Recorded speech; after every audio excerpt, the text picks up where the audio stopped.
Paul. This is fascinating stuff. We are getting an in-depth look at a new study that suggests what a mother eats during her pregnancy can later lead to childhood obesity and even impact their adulthood. Dr. Samuel Wood of the Reproductive Sciences Center is here to break down these findings. Dr. Wood, good morning, and thank you for being here. We were just chatting about all of this, and I know that when mamas they're pregnant, they always say that you're eating to take care of this little one that's in there, and it makes a big difference what we're doing. Absolutely, and the idea is you're eating for two, and so some women overeat because they think they should double the number of calories that they take in. Actually, you don't need to gain any weight in the first trimester, and you only need to add 300 calories for the second and third trimester, which is just a couple of slices of toast and some jam. I mean, it's nothing big. So it's been clear for a while now that if you gain too much weight during pregnancy, then your baby's more likely to be obese. The child can be obese, and it can even extend into childhood. But what's fascinating, because you would think that if you ate too much or if you gained too much weight, it would affect the baby. But what I found very interesting is that if you don't, there are a lot of moms that are very into their figure. Oh my gosh, I can't gain weight, I can't do this. And then they don't eat what they're supposed to.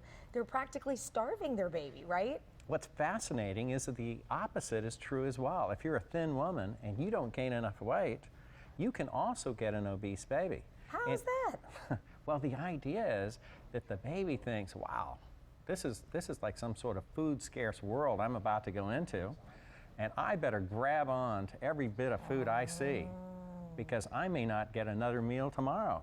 And so while they're in the uterus, they get very good at absorbing food. They get very good at taking the food they get and turning it into fat.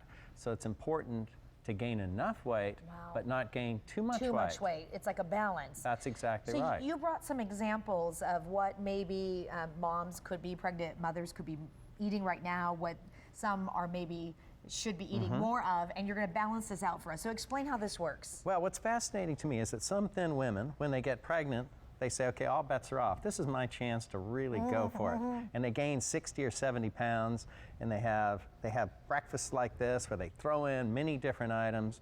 And this right here is, who knows, maybe 1,600 calories when they only need 2,000 calories for a day. So that's too much. So this is way too much. On the other hand, women who are thin, because they're on low carb diets, and those are extremely popular right now, many times they'll continue those into the pregnancy. And so for breakfast, they'll just have some scrambled eggs and maybe a sip of orange juice. And that's not good either. That's not enough. And so what you need to do is have all three food groups at every meal. Okay, so the way to make this one better, since it's all protein right now, would be to take your English muffin and maybe take your sausage over. Now you've got all three food groups. You have a reasonable amount of total calories, and that baby is much more likely to do better under those circumstances. I see some other food items here. What are these for, Dr. Wood? Okay, I mentioned that you only want to add 300 calories a day, and you only want to do that in the second and third trimester. Well, there are good and bad ways of doing that. One of the most common questions I get is, can I have chocolate? Do I really have to go through 9 months without chocolate? And of course you can have chocolate. You can have almost anything in moderation. And so here's some milk chocolate, and you only have a few of them. You don't need a whole box of them. And then some chocolate milk. So those are two excellent ways to get some chocolate that also give you the nutrition you need. And over here, these are healthy kinds of fruits and nuts that give you fats and give you carbohydrates. And then there's absolutely nothing wrong with having some wheat thins and some cheeses, which will also give you some fat. So there's some very healthy, nutritious things that also taste good that you can use to get that extra 300 calories. But the most important point is at every meal, carbohydrates, fats, proteins.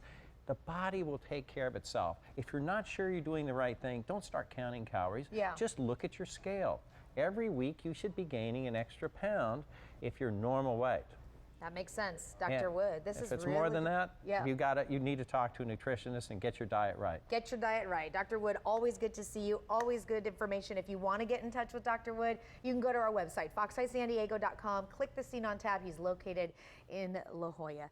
Okay, you said I can have chocolate, and I'm having You can actually have 2 of those. 3, 1 for later, Paul. Deal. Still ahead on Fox 5 this morning.